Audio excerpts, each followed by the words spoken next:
This is the kind of landscape that's disappearing from Britain. Mixed farming country with small fields growing a pattern of different crops. Country with leafy hedges and sheltering belts of trees. Unfortunately, it doesn't suit modern farming machinery. The combine harvester and its mechanical counterparts demand wide-open, hedgeless spaces. So the old patchwork quilt that once covered England is vanishing, and with it, other familiar rural sites are vanishing too.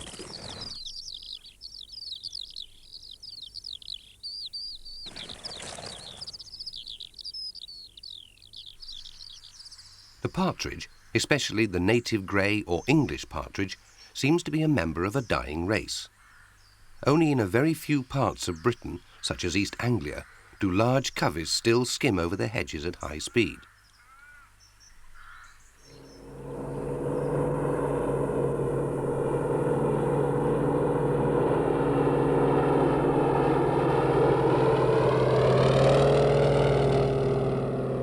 Fortunately, crop spraying with weed killer or insecticide is now decreasing, but other hazards prevail. Early cutting of grass for silage, just at the time when partridges are nesting, and the certainty that there'll be a second cut for hay just when they've got their young. These practices, which have increased food production, have also seriously affected partridge numbers.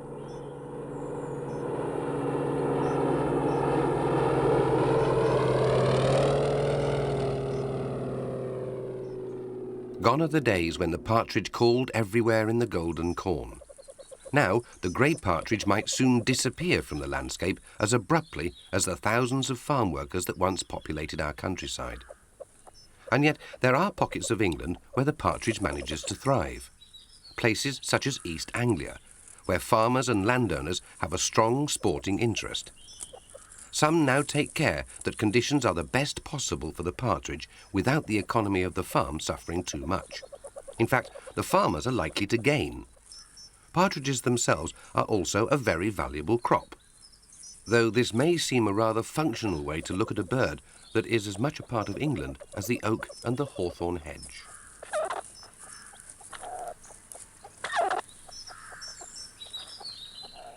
What makes the grey partridge such an attractive bird? Different people have different views. The sportsman would say, because it flies so well. The gourmet, because it tastes so delicious. Perhaps it's because it's so integral to the British countryside, even hard weather doesn't greatly trouble it.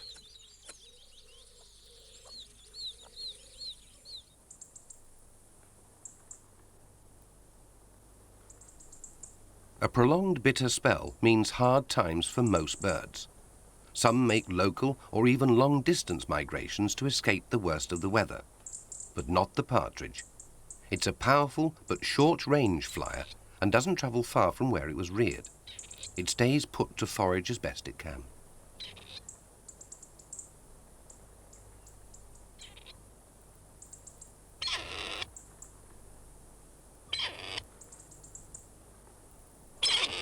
The common or grey partridge has been around in Britain for thousands of years. It's learned to cope with the vagaries of the climate extremely well. Even during prolonged cold spells, it finds food very successfully. But when occasionally the cold lasts for weeks, food becomes hard to find, not only for the partridge, but also for that comparatively recent introduction to Britain, the pheasant. In really hard weather, farmers who have partridges on their land often give them extra feeds of corn. As soon as the snow relents, the partridges are ready to breed, and they're not the only ones.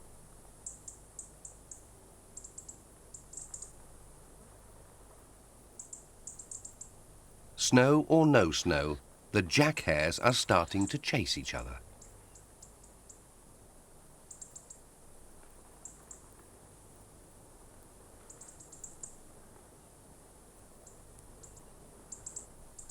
And when the snow goes, partridge courtship starts in earnest.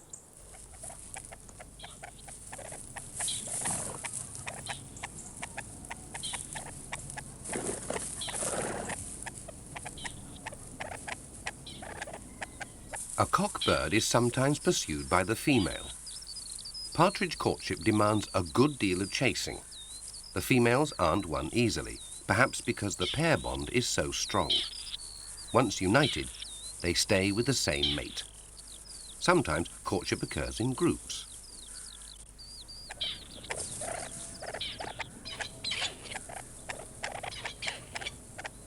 That's a male. Some countrymen say you can tell by the larger size of the brown horseshoe on his breast. But that isn't always reliable, and the extra orange on the head is probably a better indication. Once more, the female pursues the male.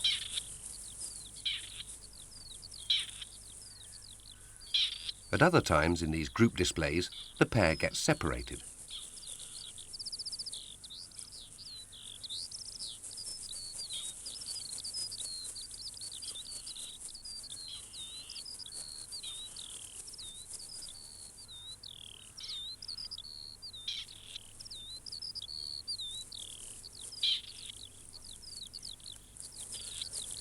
But eventually, the cock and hen find each other, returning to their chosen pairs.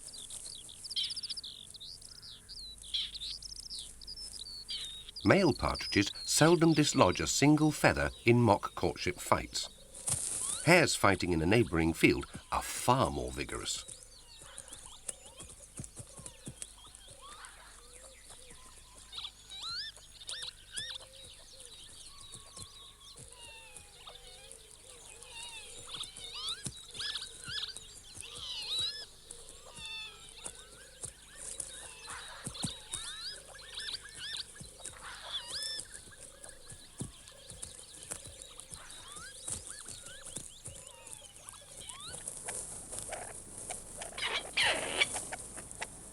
The partridge pairs are now beginning to mate.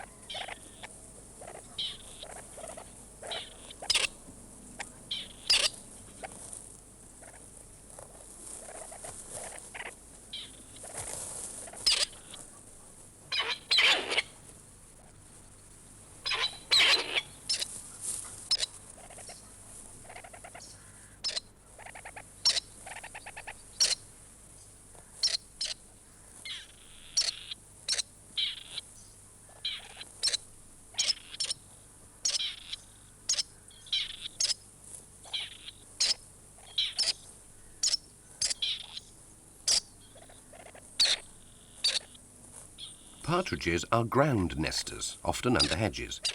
The kind of hedge they like is not too dense, so that sunlight can penetrate, allowing ground cover to grow up. A pair has chosen this gap.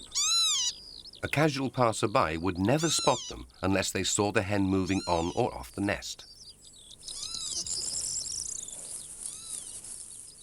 The female returns after feeding. Over 2 weeks ago, she laid the first of her 15 eggs. Partridges sometimes lay as many as 20, one a day.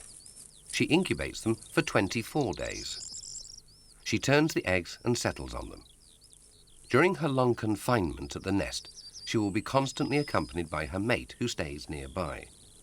However, the introduced red-legged partridge often lays 2 different clutches of eggs in separate nests, and the male starts to incubate the first while she rears the second. If she lays only 1 clutch, the male wanders off, leaving her to rear the young alone.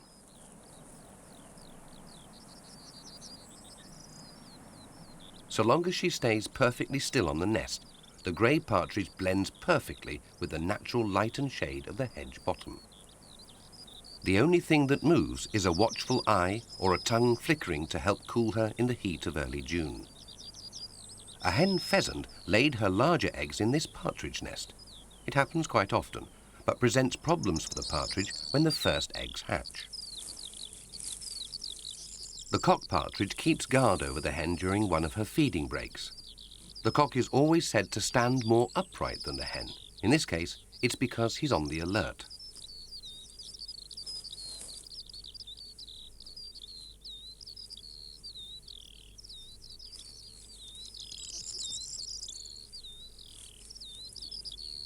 He also watches out while she has a daily dust bath to clean her feathers before returning to the nest.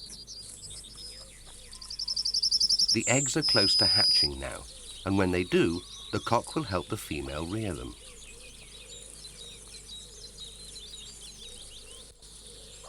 The third week in June is when most partridge chicks hatch. 2 or 3 days of rain can sometimes be fatal. Whatever the weather, the cock is on hand to see the young are kept warm. As this female hatches her family, the cockbird crouches beside her to offer the chicks additional protection.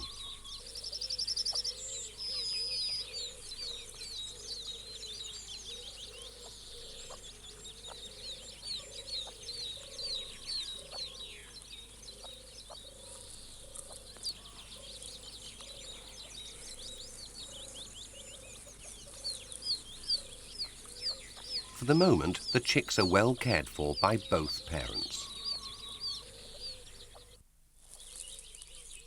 There's no male to help this female redleg as she tidies up the empty eggshells. The French partridge successfully raises large broods because around 50% of the hens lay 2 clutches. French partridges were successfully introduced to England in 1770. They're larger and more colourful than our native species, though the chicks look very similar. They're probably the partridge in a pear tree because they sometimes roost and even nest off the ground.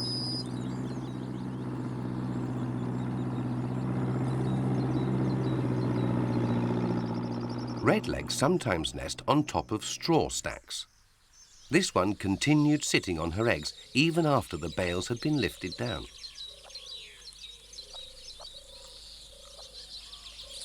The entire grey partridge brood has hatched in a few hours. The first one out wasn't a partridge at all, but a chick from a pheasant's egg. Pheasant's eggs take a day less to hatch. The danger is that the parents will go off with their pheasant foster chicks and desert their own unhatched eggs. Here, one of the partridge young has strayed away, and the cock is anxiously watching over it.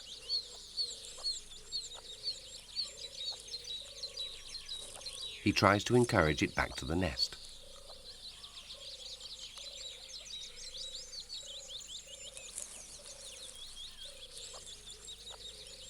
Partridge chicks are very precocious. They're ready to leave the nest almost at once, though the female usually broods them there for about an hour and a half to dry them off and let them gather their strength.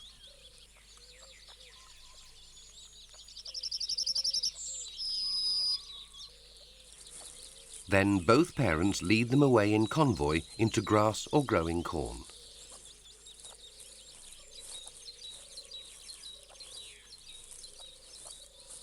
Foxes and ground-nesting game birds don't go well together, especially when a vixen has a large litter of cubs, like this one, living quite near the partridges.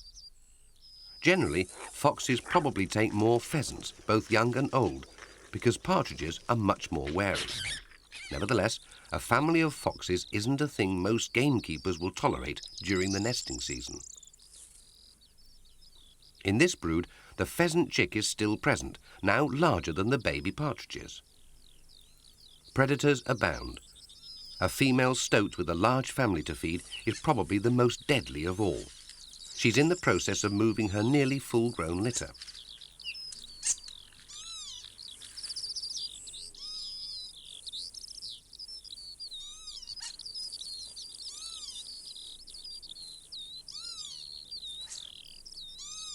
The convoy system helps the brood survive the first hazardous days.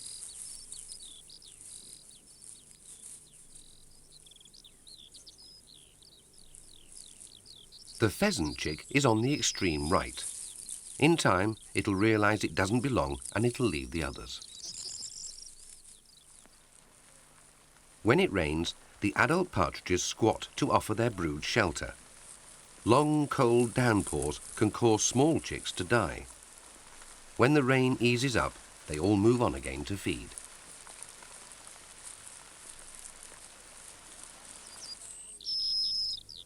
Bad weather, stoats, weasels, foxes, these are the hazards the partridge coveys have always had to face. It's the pressures of intensive farming that have really tipped the scales against the partridge. While recognising the prime need to grow food and make farming economic, can these pressures be alleviated in any way?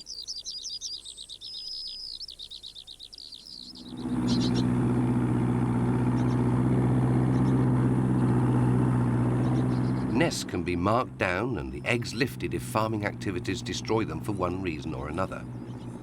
The old horse-drawn mechanical implements move slowly enough for birds to be flushed off the nest and eggs saved. This is still done sometimes, but almost exclusively by the landowner with the gamekeeper or the farmer with a shooting interest. It all takes time, and time is money in farming, just as in any other industry.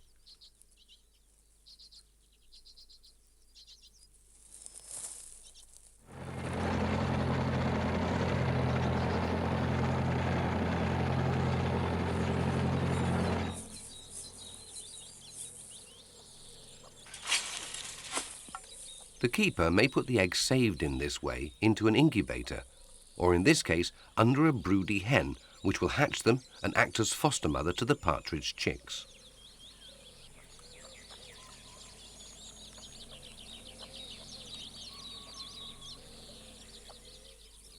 Unfortunately, there's no simple solution in the case of hedgerow destruction and the growing of vast areas of monocultures. Every September after harvest, the countryside used to go up in flames as farmers burned the surplus straw on their stubbles. However, this practice has recently been banned, an improvement for young partridges which depend on the insect life which lives there.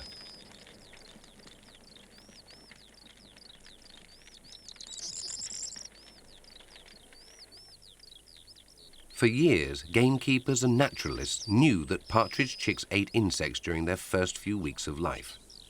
But what kind of insects? Ants, aphids, caterpillars? Many potential food sources were suggested.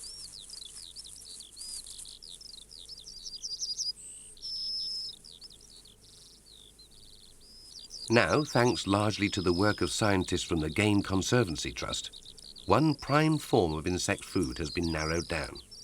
A green creature that looks remarkably like a caterpillar.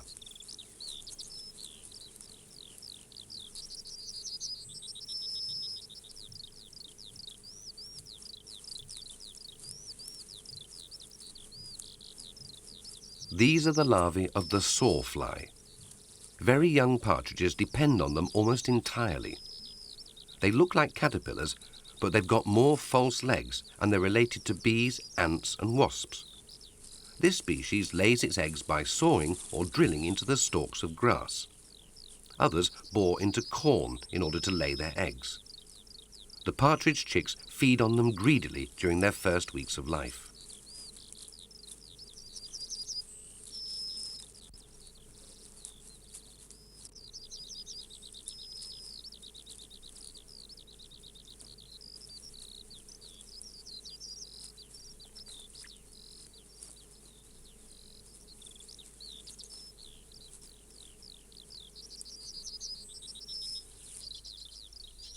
At 8 weeks old, the pair are still shepherding their young. The covey has its own territory and keeps to a daily routine, turning up to dust bathe at the same time and same place each day.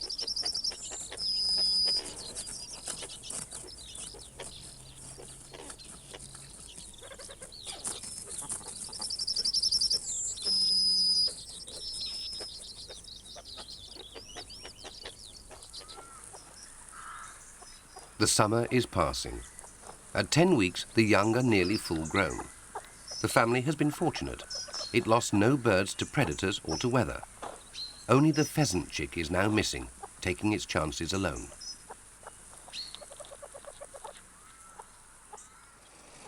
The last days of August, harvest time. The covey is now wary enough to keep out of the way of the combine. But the combine itself isn't the problem. It's the amalgamation of small fields into one vast prairie of grain that robs the partridge of its environment and thus its survival.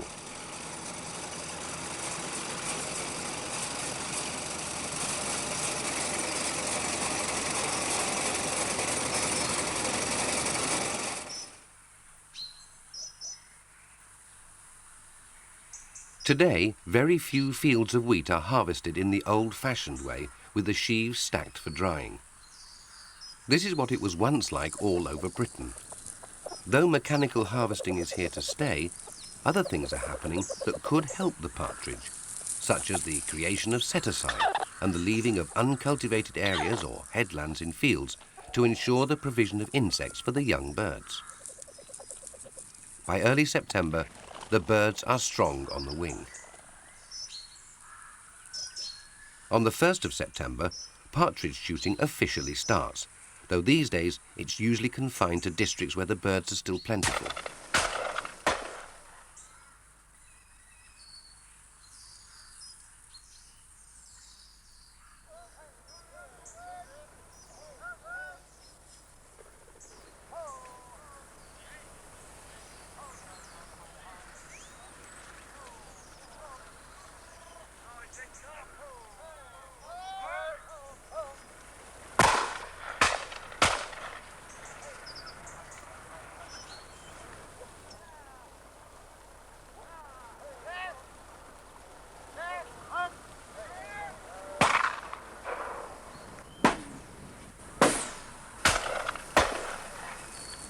Shooting may seem just one pressure too many for the dwindling partridge population to stand. Yet the farmer, by careful husbandry of his birds and landscape, ensures that there are plenty to shoot. So he would argue that he's not only doing a good job of conservation, but harvesting a valuable crop. He's also enjoying a traditional sport with his neighbours and friends.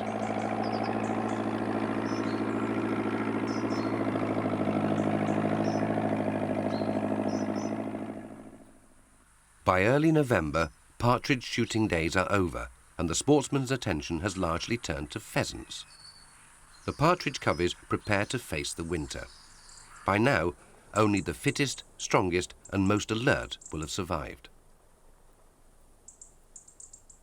The snow will fall, and the hard times begin again. But harder by far than the line of guns that kills suddenly in the full vigour of autumn flight, or the biting frost that can kill slowly with the gnawing teeth of winter, is the gradual loss of habitat that results from the continued alteration of the British countryside.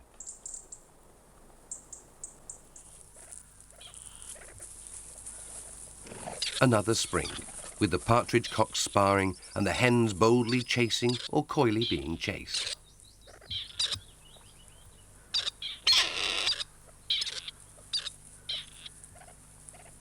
But each year, over much of Britain, the partridges continue to decline in numbers. The sight of large coveys of partridges is now a rarity in many parts of the country.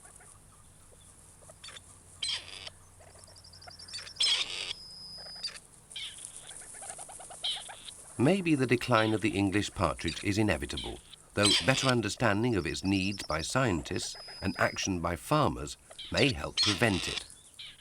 But something special will be lost from our countryside if the last covey ever takes to the wing and vanishes from sight.